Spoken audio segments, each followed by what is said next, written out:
আমার বন্ধু নিরঞ্জন ছোটবেলা থেকেই বিশ্বহিতৈষী, ইংরেজিতে যাকে বলে ফিলান্থ্রপিস্ট।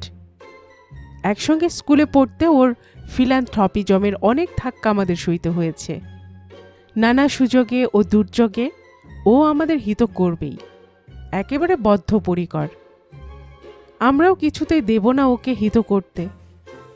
অবশেষে অনেক ধস্তাধস্তি করে অনেক কষ্টে হয়তো ওর হিতৈষিতার হাত থেকে আত্মরক্ষা করতে পেরেছি। হয়তো ফুটবল ম্যাচ জিতেছি, সামনে এক ঝুড়ি লেমনেড, দারুণ তেষ্টাও এদিকে।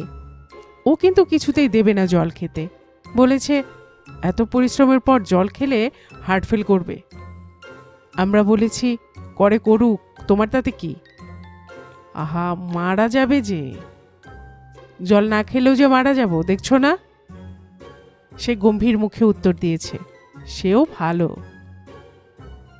তখন ইচ্ছে হয়েছিল আরেকবার ম্যাচ খেলা শুরু করি, নিরঞ্জনকে ফুটবল বানিয়ে, কিংবা ওকে ক্রিকেটের বল ভেবে নিয়ে লেমনেডের বোতলগুলোকে ব্যাটের মতো ব্যবহার করা যাক। পরের উপকার করবার বাতিকে নিজের উপকার করার সময় পেত না ও, নিজের উপকারের দিকটা দেখতেই পেত না বুঝি। এক দারুণ গ্রীষ্মের শনিবারে হাফ স্কুলের পর মাঠের ধার দিয়ে বাড়ি ফিরছি, নিরঞ্জন বলে উঠল, দেখছো হিরণ্যাক্ষ, দেখতে পাচ্ছ? কি আবার দেখব, সামনে ধুধু করছে মাঠ, একটা রাখাল গরু চড়াচ্ছে, দু একটা কাক চিল এদিক ওদিক উঠছে হয়তো, এছাড়া আর কোনো দ্রষ্টব্য পৃথিবীতে দেখতে পেলাম না। ভালো করে আকাশটা লক্ষ্য করে নিয়ে বললাম, হ্যাঁ দেখেছি, এক ফোঁটো মেঘ নেই কোথাও, শিগগির যে বৃষ্টি নামবে সে ভরসা করি না। ধুত তোর মেঘ, আমি কি মেঘ দেখতে বলেছি তোমায়? ওই যে রাখালটা গরু চড়াচ্ছে, দেখছো না? অনেকক্ষণ থেকেই দেখছি, কি হয়েছে তাতে? গরুদের কোনো অপকার করছে নাকি? নিশ্চয়ই, এই দুপুর রোদে ঘুরলে বেচারাদের মাথা ধরবে না? না গরু বলে মাথায় নয় ওদের, মানুষ নয় ওরা? বাড়ি ফিরে যাক, বলে আসি রাখালটাকে, সকাল বিকেল এক আধটু হাওয়া খাওয়ালে কি হয় না? সেই হলো গে বেড়ানোর সময়, এই কাঠফাটা রোদ্দুরে এখন একই। কিন্তু রাখাল বাড়ি ফিরতে রাজি হয় না, গরুদের অপকার করতে সে বদ্ধপরিকর। নিরঞ্জন হতাশ হয়ে ফিরে হা হুতাশ করে, দেখছো হিরণাক্ষ, বেটা নিজেও হয়তো মারা যাবে এই গরমে, কিন্তু দুনিয়ার লোকগুলোই এই রকম, পরের অপকারের সুযোগ পেলে আর কিচ্ছু চায় না, পরের অপকারের জন্য নিজের প্রাণ দিতেও প্রস্তুত।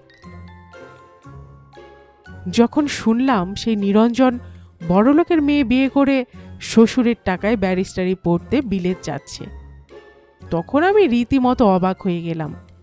যাক, এতদিনে তাহলে ও নিজেকে পর বিবেচনা করতে পেরেছে, তা না হলে নিজেকে ব্যারিস্টারি পড়তে বিলেত পাঠাচ্ছে কি করে? নিজেকে পর না ভাবতে পারলে নিজের প্রতি এতখানি পরোপকার করা কি নিরঞ্জনের পক্ষে সম্ভব? অকস্মাৎ একদিন নিরঞ্জন আমার বাড়ি এসে হাজির। বোধহয় বিলেত যাওয়ার আগে বন্ধুদের কাছে বিদায় নিতেই বেরিয়েছিল। অভিমান ভরে বললাম, চুপি চুপি বিয়েটা সারলে হে, একবার খবরও দিলে না বন্ধুদের? জানি আমাদের ভালোর জন্যই খবর দাওনি, অনেক কিছু ভালো মন্দ খেয়ে পাছে কলেরা ধরে সেই কারণেই কাউকে জানাওনি, কিন্তু না হয় নাই খেতাম, আমরা কেবল বিয়েটাই দেখতাম, বউ দেখলে কানা হয়ে যেতাম না তো? কি যে বলো তুমি, বিয়েই হলো না তো বিয়ের নেমন্তন্ন, নিজের উপকার করব তুমি তাই ভেবেছ আমাকে? পাগল! ভাবছি তোতলাদের জন্য একটা স্কুল খুলব, মুখ বধিরদের বিদ্যালয় আছে কিন্তু তোতলাদের নেই, অথচ কি পসিবিলিটি না আছে তোতলাদের। কিরকম? আমি অবাক হওয়ার চেষ্টা করি। জানো প্রসিদ্ধ বাগ্মী ডিমোস্থিনিস আসলে কি ছিলেন? একজন তোতলা মাত্র, মুখে মার্বেলের গুলি রাখার প্র্যাকটিস করে করে তোতলামি সারিয়ে ফেললেন। অবশেষে এত বড় বক্তা হলেন যে অমন বক্তা পৃথিবীতে আর কখনো হয়নি। সেটা মার্বেলের গুলির কল্যাণে কিংবা তোতলা ছিলেন বলেই হলো তা অবশ্য বলতে পারি না, বোধহয় ওই দুটোর জন্যই। আমি যোগ দিলাম। নিরঞ্জন খুব উৎসাহিত হয়ে উঠল। আমার তাই মনে হয়। আমিও স্থির করেছি বাংলাদেশের তোতলাদের সব ডিমোস্থিনিস তৈরি করব। তোতলা তো তার আছেই, এখন দরকার শুধু মার্বেলের গুলির, তাহলেই ডিমোস্থিনিস হওয়ার আর বাকি কি রইল? আমি সভয়ে বললাম, কিন্তু ডিমোস্থিনিসের কি খুব প্রয়োজন আছে দেশে? সে যেন জ্বলে উঠল। নেই আবার, বক্তার অভাবে দেশের এত দুর্গতি। লোককে কাজে প্রেরণা দিতে বক্তা চাই আগে, শত সহস্র বক্তা চাই, তা না হলে এই ঘুমন্ত দেশ আর জাগে না। কেন, বক্তৃতা ভালো লাগে না তোমার? থামলে ভারী ভালো লেগে যায় হঠাৎ, কিন্তু যখন চলতে থাকে তখন মনে হয় কালারাই পৃথিবীতে সুখী। আমার কথায় কান না দিয়ে নিরঞ্জন বলে চলল, তাহলেই দেখো, দেশের জন্য চাই বক্তা, আর বক্তার জন্য চাই তোতলা। কেননা ডিমোস্থিনিসের মতো বক্তা কেবল তোতলাদের পক্ষে হওয়া সম্ভব, যেহেতু ডিমোস্থিনিস নিজে তোতলা ছিলেন।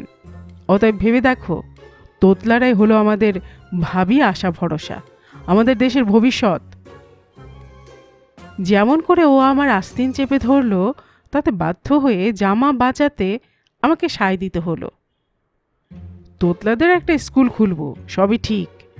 বিস্তর তোতলাকে রাজিও করিয়েছি, কেবল একটা পছন্দসই নামের অভাবে স্কুলটা খুলতে পারছি না।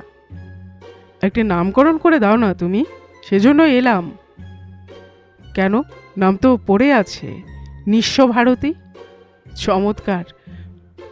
ভারতী মানে বাক্য, যারা নিঃস্ব কি না থেকেও নেই তারাই হলো গিয়ে নিঃস্ব ভারতী। ও নাম দেওয়া চলবে না, কারণ রবি ঠাকুর ভাবতেন বিশ্বভারতী থেকে নামটা চুরি করেছি। তবে একটা ইংরেজি নাম দাও, স্যানাটারিয়াম ফর ফল্টারিং টাংস, বেশ হবে। কিন্তু বড় লম্বা হলো হে। তা তো হলোই, যেদিন দেখবে তোমার ছাত্ররা তাদের স্কুলের পুরো নামটা শটান উচ্চারণ করতে পারছে, কোথাও আটকাচ্ছে না, সেদিনই বুঝবে তারা পাশ হয়ে গেছে। তখন তারা সেলাম ঠুকে বিদায় নিতে পারে। নামকে নাম, কোশ্চেন পেপারকে কোশ্চেন পেপার। হ্যাঁ, ঠিক বলেছ, এই নামটাই থাকলো। বলে নিরঞ্জন আর দ্বিতীয় বাক্য ব্যয় না করে সবেগে বেরিয়ে পড়ল, সম্ভবত সেই মুহূর্তেই তার স্কুল খোলার সুমতলবে। মহাসমারোহে এবং মহা শোরগোল করে নিরঞ্জনের স্কুল চলছে। অনেক দিন এবং অনেক ধার থেকেই খবরটা কানে আসছিল। মাঝে মাঝে অদম্য ইচ্ছেও হতো একবার দেখে আসি ওর স্কুলটা, কিন্তু সময় পাচ্ছিলাম না মোটেই।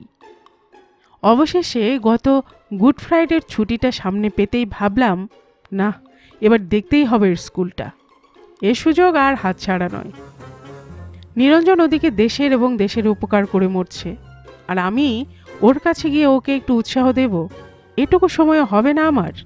ধিক আমাকে। মার্বেলের গুলির কল্যাণে নিশ্চয়ই অনেকের তোতলামি সেরেছে এতদিন।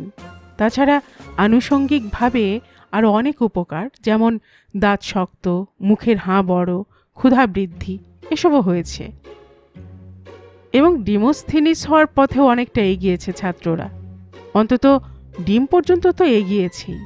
এবং যেরকম কোষে তা দিচ্ছে নিরঞ্জন, তাতে স্থিনিসেরও বেশি দেরি নেই, হয়ে এলো বলে। ঠিকানার কাছাকাছি পৌঁছতেই বিপর্যয় রকমের কলরব কানে এসে আঘাত করল। সেই কোলাহল অনুসরণ করে স্যানাটারিয়াম ফর ফল্টারিং টাংস খুঁজে বের করা কঠিন হলো না।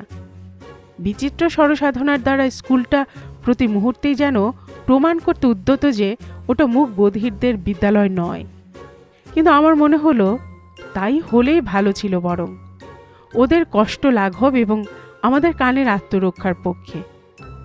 আমাকে দেখেই কয়েকটি ছেলে ছুটে এলো, কাকে চান? দ্বিতীয়টি তাকে বাধা দিয়ে বলতে গেল, মা, কিন্তু মার বেশি আর কিছুই তার মুখ দিয়ে বেরোলো না। তখন প্রথম ছাত্রটি দ্বিতীয়ের বাক্যকে সম্পূর্ণ করল, মাস্টার।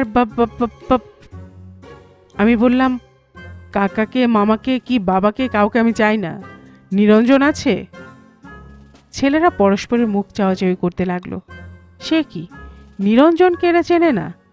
এদের প্রতিষ্ঠাতা নিরঞ্জন, তাকেই চেনে না, কিংবা যার নাম উচ্চারণ সীমার বাইরে, তাকে না চেনে এরা নিরাপদ মনে করেছে। একজন আধবয়সী ভদ্রলোক যাচ্ছিলেন ওইখান দিয়ে, মনে হলো এই স্কুলের ক্লার্ক। তাকে ডেকে নিরঞ্জনের খবর জিজ্ঞাসা করতে তিনি বললেন, ও মাস্টারবাবু। এই পর্যন্ত তিনি বললেন, বাকিটা হাতের ইশারা দিয়ে জানালেন যে তিনি ওপরে আছেন। এই ভদ্রলোকও তোতলা নাকি? আমাকে দেখে নিরঞ্জন চেয়ার থেকে লাফিয়ে উঠল। এই যে, অনেক দিন পরে, খবর ভালো? হ্যাঁ, নিরঞ্জনও তোতলা হয়ে গেল নাকি? না ঠাট্টা করছে আমার সঙ্গে? বললাম, তা মন্দ কি, কিন্তু তোমার খবর তো ভালো মনে হচ্ছে না। তোতলামি প্র্যাকটিস করছো কবে থেকে? প্র্যাকটিস করব কেন? তোতলামি আবার কেউ প্র্যাকটিস করে? তবে তোতলামিতে প্রমোশন পেয়েছো বলো? ভাই, হিরণ্যান। বলতে বলতে নিরঞ্জনের দম আটকে যাওয়ার জোগাড় হলো। আমি তাড়াতাড়ি বললাম, হিরণাক্ষ বলতে যদি তোমার কষ্ট হয়, না হয় তুমি আমাকে হিরণ্যকশিপুই বলো। কশিপুর মধ্যে দ্বিতীয় ভাগ নেই। স্বস্তি নিঃশ্বাস ফেলে নিরঞ্জন বলল, ভাই হিরণ্যকশিপু, আমার এই সানাটো। এবার ওর চোখ কপালে উঠল দেখে আমি ভয় খেয়ে গেলাম। স্কুলের লম্বা নামটা সংক্ষিপ্ত সহজ করার অভিপ্রায় বললাম, হ্যাঁ বুঝেছি, তোমার এই সানাটোজেন। তারপর? নিরঞ্জন রীতিমতো চটে গেল। সানাটোজেন? আমার স্কুল হলো গিয়ে সানাটোজেন। সানাটোজেন তো একটা ওষুধ। ধরেই নাও না কেন, তোমার স্কুলও তো একটা ওষুধ বিশেষ। তোতলামি সারানোর এটা ওষুধ নয় কি? অতঃপর নিরঞ্জন খুশি হয়ে একটু হাসল। ভরসা পেয়ে জিজ্ঞাসা করলাম, তা তোমার ছাত্ররা কদ্দূর ডিমোস্থিনিস হলো? ডিম হলো? অর্ধেক যখন হয়েছে তখন পুরো হতে আর বাকি। আমি ওকে উৎসাহ দিলাম। নিরঞ্জন বিষণ্ণভাবে ঘাড় নাড়ে। আর হবে না, মার্বেলে মুখে রাখতে পারে না তো কি করে হবে? মুখে রাখতে পারে না কেন? সব গিলে ফেলে। গিলে ফেলে? তাহলে আর তোতলামি সারবে কি করে? সত্যিই তো। তা তুমি নিজেরটা সারিয়ে ফেলো, বুঝলে? রোগের গোড়াতে চিকিৎসা হওয়া দরকার, দেরি করা ভালো না। হতাশভাবে মাথা নেড়ে নিরঞ্জন জবাব দেয়, আমার যে ডিসপেপসিয়া আছে, হজম করতে পারবো কেন? ও, ডিসপেপসিয়া থাকলে তোতলামি সারে না বুঝি? তা কেন? আমিও গিলে ফেলি। আমি স্তম্ভিত হয়ে গেলাম। নিরঞ্জন বলল, আমার কি আর পাথর হজম করবার বয়স আছে? তাই তো, ভারী মুশকিল তো। তোমার চলছে কি করে? ছেলেরা বেতন দেয় তো নিয়ম মতো? সব ফি যে অনেক সাথী করে আনতে হয়েছে। তবে তোমার চলছে কি করে? কেন? মার্বেল বেচে একজন 10টা 12টা করে খায় রোজ। ওগুলো মুখে রাখা ভারী শক্ত। বটে। বিস্ময়ে অনেকক্ষণ আমি হতবাক হয়ে রইলাম। তারপরে আমার মুখ দিয়ে কেবল বেরোলো, বলো কি? যেমনি না নিজের কণ্ঠস্বর কানে যাওয়া, অমনি আমার আত্মা পুরুষ চমকে উঠল। হ্যাঁ, আমিও তোতলা হয়ে গেলাম নাকি? না, আর এক মুহূর্ত এই মারাত্মক জায়গায় না। 3 লাফে সিঁড়ি টপকে ঊর্ধ্বশ্বাসে বেরিয়ে পড়লাম সদর রাস্তায়। স্টোরি গল্প চ্যানেলে এতক্ষণ আপনারা শুনছিলেন শিবরাম চক্রবর্তীর লেখা একটি হাসির গল্প, পরোপকারের বিপদ। আর এতক্ষণ গল্প পড়ে শোনাচ্ছিলাম আমি রোমানা নূপুর।